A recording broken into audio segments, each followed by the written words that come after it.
Hey students, welcome to week 2 of Introduction to Business.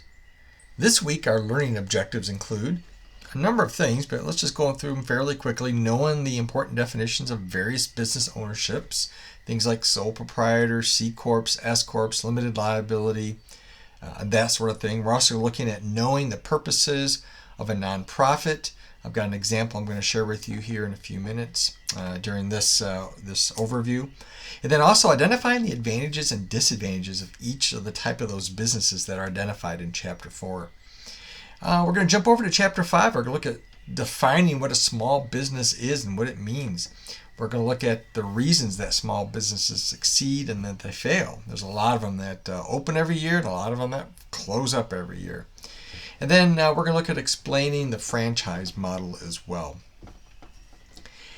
Now, to illustrate a number of the principles in these two chapters, I'm going to tell you a story about a nonprofit that I'm involved with. This is a true story, of course. This is an actual account. I'm involved in a nonprofit called the Jackson Christian Early Learning Center. The center is a Christian-based nonprofit that delivers preschool services to our local community. We do business as God's Garden Early Learning Center, more specifically. So the name of the nonprofit is Jackson Christian Early Learning Center, but we do business as, people know us as God's Garden. We formed this back in July of 2015, so we're just now closing in on the end of our third year. God's Garden was formed by a group of concerned educators, I was one of those, because we have a heart for Christian education at all levels in our community. We're concerned with the curriculum and the messaging from the state-funded preschools, and we wanted to offer something different, a different choice to parents. Like I said, we've been in business since July of 2015. Our fiscal year begins July 1. And so we had enrollment by that late August, early September. And the first year was break even, barely break even. In fact, we may have even lost a little bit, $100 or so. The second year was a little bit better. We made a little bit more. We're targeting a great year this year as we get ready to close out our books in this fiscal year, which ends June 30th.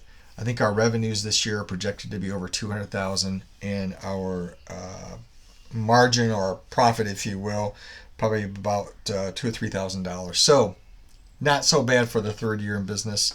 We started off delivering services to 12 full-time equivalent children, and now we're up to 25. So the way when you look at preschools, 12 full-time equivalent, we actually probably had about 18 or 19 kids, and between all of them, we had 12 full-time kids. We're up to 25 FTE now, probably about 30 kids who come in and out of our doors each week. Now, there were times in the first 12 to 18 months when we were not sure how we were going to make payroll. We weren't sure how we were going to make it. We had to take some drastic actions. We had to limit spending. We had to freeze wages. We had to pump up our advertising and our promotion to get our name out there because we're brand new. Then we had to limit our donations to our participating partners. Not taking action in a crisis would have ended us for sure. We wouldn't have made it past the first year and a half.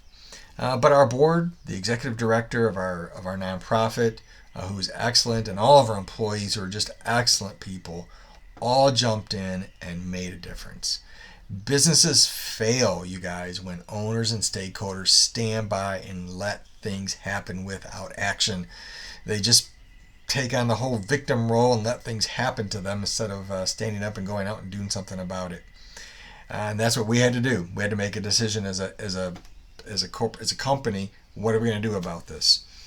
So we took action and we survived. Today we have one payroll banked in our savings, which we're pretty proud of, and we have a waiting list for the fall time. And again, we didn't do this. God is good. God is taking care of us. As you read these two chapters, chapters 4 and 5, read it as if you're starting a business and you had to make it work. Alternately, you may not start a business, but if you're engaged or you're in a business, you're going to join a business as an employee or whatever, make it your own. Read this material throughout this course and this just as if you had to make this business run on your own. Businesses in the U.S. today face a lot of what I would call headwind. Things blowing against you, trying to blow you off course. A lot of headwind in being successful. against being successful. But I want you to think about how you could make a business work, how you could help an existing business become better. In fact, throughout the rest of this course and this text and this term, make this material personal to you. You make it personal when you think about a business that you would start or a business in which you already participate. In Chapter 4, be sure to read about the advantages and disadvantages of the various types of ownership models. Table 4.2 and Table 4.3 are great, concise overviews of the various models and their pluses and their minuses. In Chapter 5, it's all about small businesses. Like I just indicated, many small businesses fail because they do not act quickly enough, and there's a number of other reasons given about why small businesses fail. Another reason for failure is a lack of a good business plan before you even begin. Be sure to read about the business plans and their components in that chapter. And then in this week's material in Canvas, I've included the business plan for what eventually became God's Garden.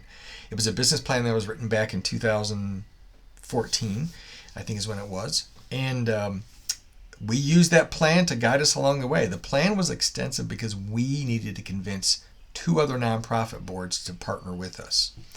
Now, if you start a business, your business plan may not need to be this detailed, the one that's presented as an example for God's Garden, but you can certainly reference that outline of that plan as for starting points. And then in Table 5.3 in the chapter, it also gives a pretty good outline for what a business plan might look like. All right, that's all for now. Please read through chapters 4 and 5 on the different forms of ownership and about small businesses.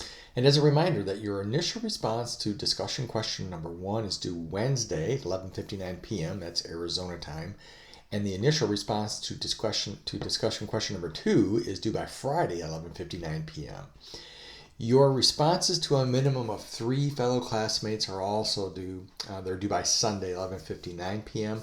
Spread those out between the 2 discussion questions. You can be answering questions that people ask you about your initial response, or you can also ask them questions about respond to their initial response. So back and forth 3 times with other classmates. Spread them out between discussion question 1 and discussion question 2.